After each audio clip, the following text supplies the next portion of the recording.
Solo Leveling absolutely dominated this anime season. This show was literally crashing the servers of every site that it was on. Now, I really liked season 1 of Solo Leveling. We got to watch as Jinwoo developed a body and abilities far surpassing that which anyone could ever imagine, with him possessing a chin that could cut through steel, as well as a shadow army that will follow his beck and call. They kind of feel like a cross between pets and children. He even gets to name them. I mean, that's certainly a choice. However, season 2 of Solo Leveling has been on another level completely, with the animation and action feeling like it got a major boost between seasons. These fight scenes keep you on the edge of your seat and your eyes glued to the screen. Honestly, it really felt like I was watching Jinwoo playing Dark Souls. That amazing fight against Baron felt very reminiscent of all those times the Nameless King whooped my ass in Dark Souls 3.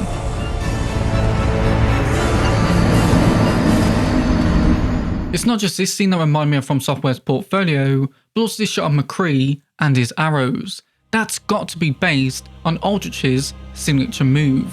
In my last Solo Leveling video, I said that Igris reminded me of Ornstein from Dark Souls 1, but in actuality, it seems like Igris is inspired by Artorias, which, seems kind of obvious after it's pointed out. Does make me look a little differently at Igris, since Artorias is literally this legendary knight who got corrupted by the Abyss. Would we say that Jinwoo corrupted Igris? Maybe in someone's fanfic.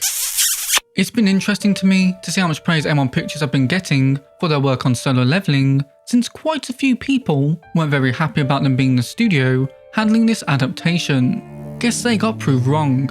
It still makes me chuckle that after all those years of being compared to Sword Art Online, Solo Leveling gets an adaptation from both the same studio and apparently a lot of the same staff, with them both also getting an opening by Lisa as well.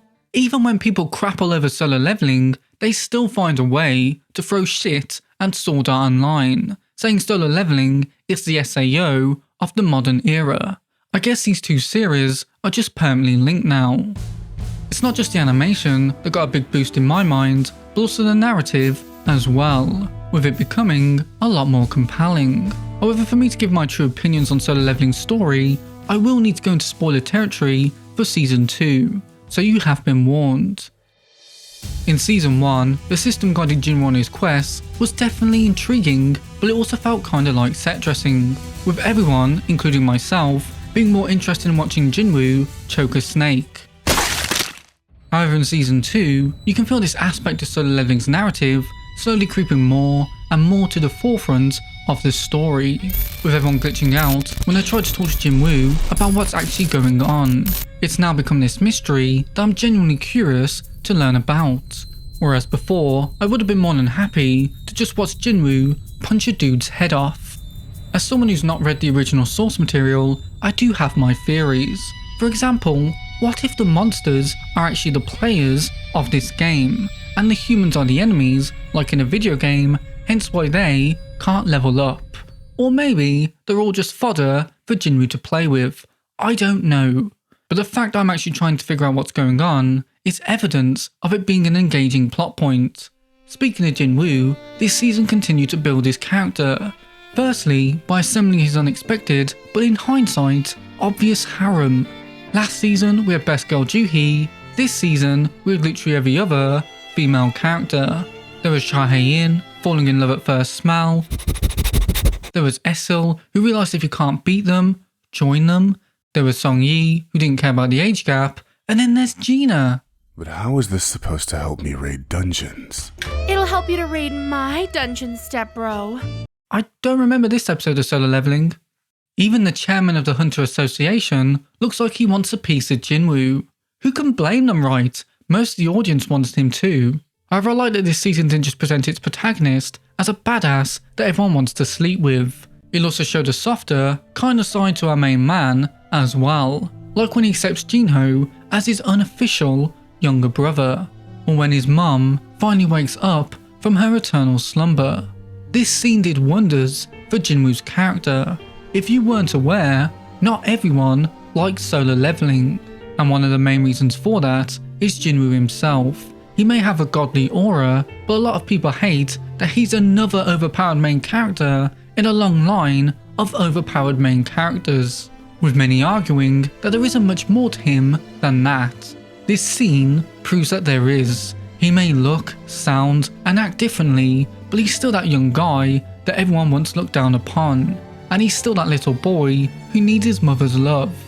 And while she's been away, life's been hard for Jinwoo. He's had to do things that most people couldn't even comprehend, not just for his and his sister's own survival, but also so that he could get his mum back. So now that he's successfully done that, he can't help but unleash all his pent-up feelings. As someone who bottles up his own emotions, I understand what it's like to finally let it all out. It really is like a tidal wave that you can't hold back, and that's what this scene conveys. A man, a hunter, a warrior, who just for one moment is allowing himself to be a boy again in his mother's arms. You never do stop being your parents' child. So of course, this episode was really well received. Honestly, I think it's really ridiculous how some people responded to this episode of Solo Leveling. Now I am aware that not everyone disliked this episode for the silly reason of the main character exhibiting emotions, but even taking that into consideration, there was no real reason to go out of your way and actually press the dislike button, in my opinion. That's why people were so shocked and appalled by the response to this episode. Not because some people were left underwhelmed by it, or because others wish that the relationship between Jinwoo and his mother had been built up better, but because it's so rare for any anime episode to get so many dislikes on Crunchyroll, let alone a Solo Leveling episode. At the time of me writing this script, this episode has 2.9 thousand dislikes. The previous one had 835. That is a noticeable jump, and in my opinion, there's no reason why that should be the case. Let the man cry, for crying out loud. Speaking of complaints, one that I saw very often was about how the anime was cutting out a lot of content from the manhwa. Under every clip on YouTube, every reaction, I would always see these comments upset with how the anime had cut certain scenes or moments out from the manhwa. And while I also saw directly under all of these complaints, every single time was another comment reminding everyone that the anime was not an adaptation of the manhwa, but instead an adaptation of the original web novel, of which the manhwa is based off. And these cutscenes were actually not in the original web novel, but were actually manhwa original scenes, hence why the anime didn't adapt them. And to be honest, to give my controversial opinion here, most of the time I was completely fine with these cuts. In some cases, I was actually glad that the scene wasn't in the anime, because whilst of course they would have added characterization to these people, they also would have potentially changed how I viewed some of these characters, if only by a little. And at least for me, some of those character perceptions would have been weaker. For example, in the manhwa, during the sparring match between Jinwoo and Goto, Goto was actually shown to be afraid of Jinwoo. I'm so glad that wasn't included, because Goto legitimately felt like a step above the rest of the S ranks, and him showing fear against Jinwoo would have undermined that. Going into the Jeju Island Arc, I assume whether correctly or incorrectly that Goto was the strongest S rank there. If I had seen him scared before he even went to the island, then he would have come across a lot weaker to me, and by extension, so would have everyone else. It just made him a far more dignified character in my eyes, and I like that more than just another character who's weaker than Jinwoo and scared because of it.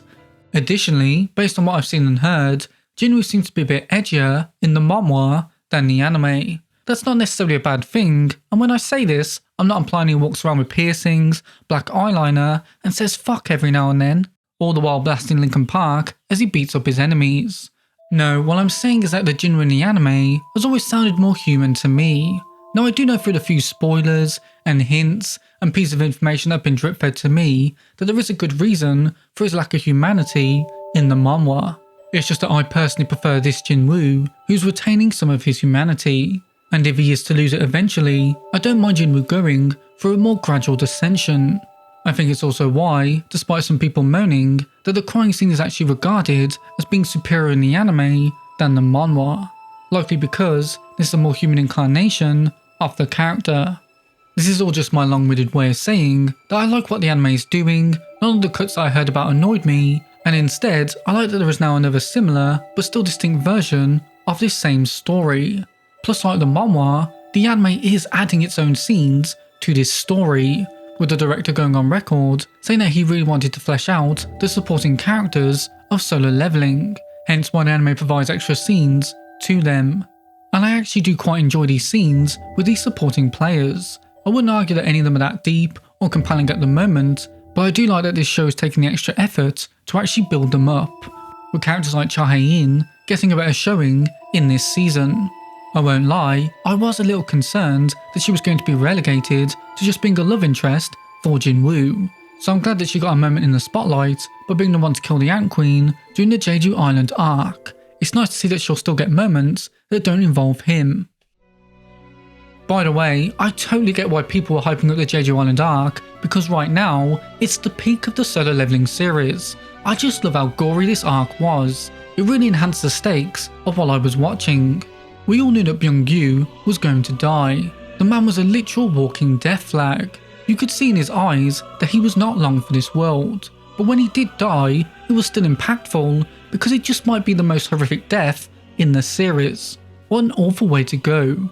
Even worse, imagine being one of those people watching it live. They're mentally scarred now. Enjoy sleeping, kiddywinks. If only Jinwoo hadn't been such a bellend and actually went to Jeju Island, he'd probably still be alive now. Also, Beru is a menace, with him being the strongest of the Chimera Ants. I love the parallels between him and Jinwoo. They even gave him Jinwoo's music as he started beating up the S ranks. Both of them are also clearly fans of beheadings. All the antagonists in Solo Leveling, from the ones that speak to the ones that don't, have been very memorable, but Beru was in a league of his own, to a point where I don't know where the show could go from here. We've now clearly surpassed S rank for Jinwoo. What's next? Galaxy rank? Universe rank? Multiverse rank? Oh, please don't become a multiverse story Solo Leveling, my heart couldn't take it. I guess I'll have to find out in the apparently greenlit 3rd season. Seems like Japan are up to something. So I guess Jinwoo stands more people trying to arouse.